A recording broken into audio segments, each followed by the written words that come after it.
When I was younger, I was a people pleaser. I went through my life trying my best to make sure that people were comfortable. I didn't rock any boats. I didn't do anything that would cause any sort of issue, anything that people would second guess who I was or what I believed in. And it got kind of old. It wasn't until recently that I was on a road trip with my family. And I was sitting there and we were staying the night with my sister. And she was expressing some of her worries about a child, one of her children.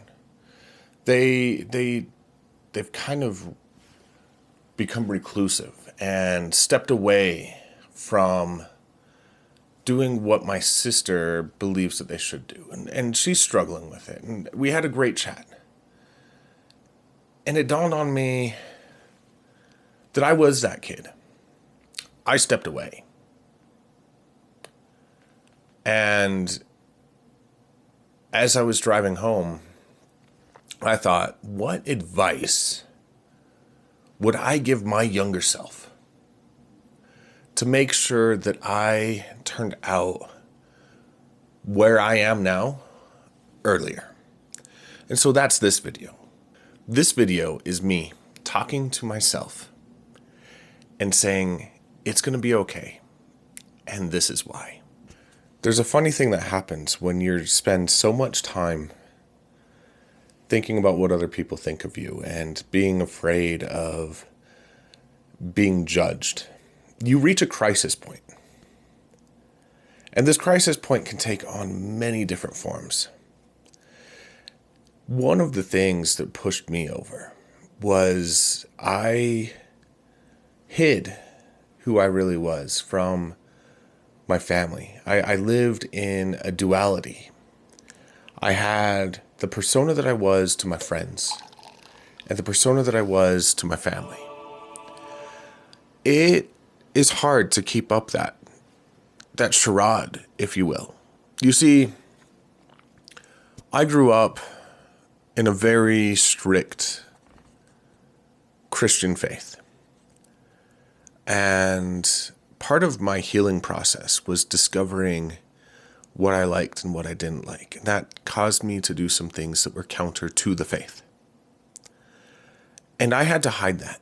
Every Sunday, I would put on my church clothes and go to the young adult building. And I would just be in my Sunday finest, and I'd go to the mall.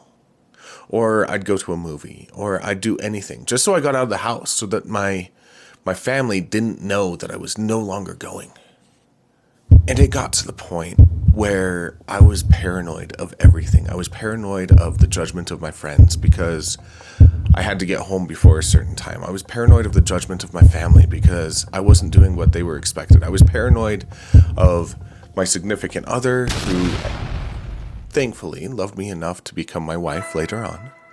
I was paranoid that I would do anything that would rock the boat or cause issue amongst my two splits of personality.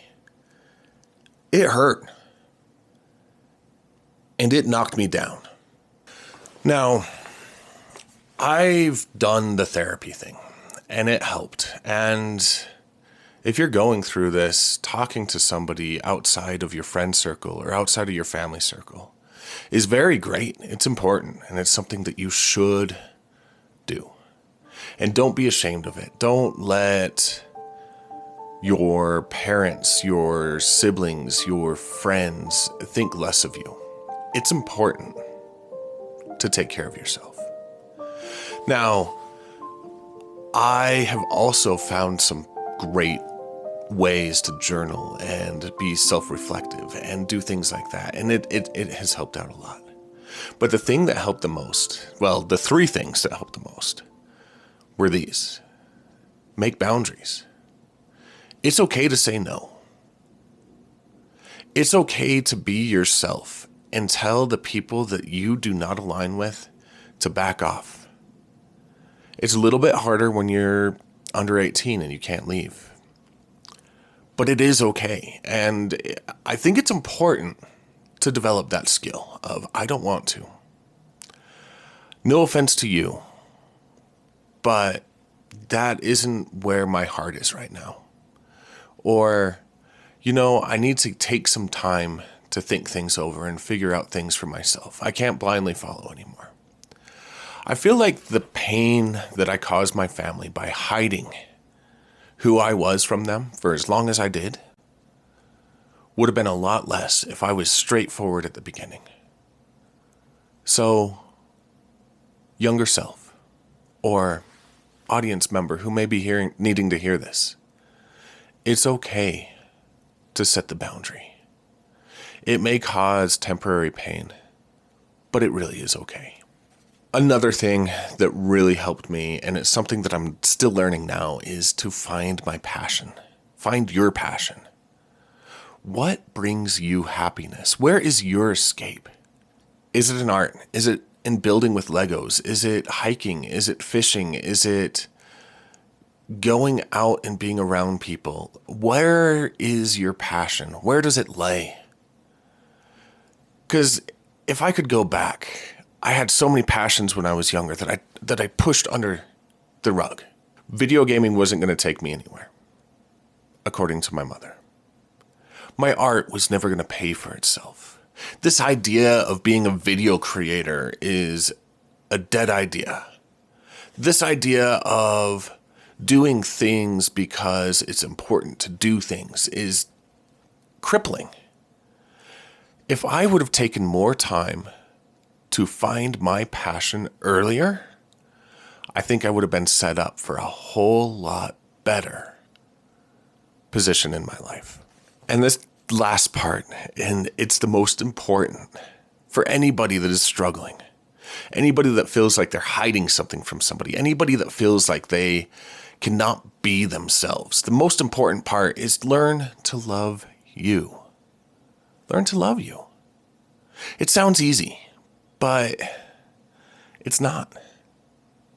We are so caught up in what other people think of us.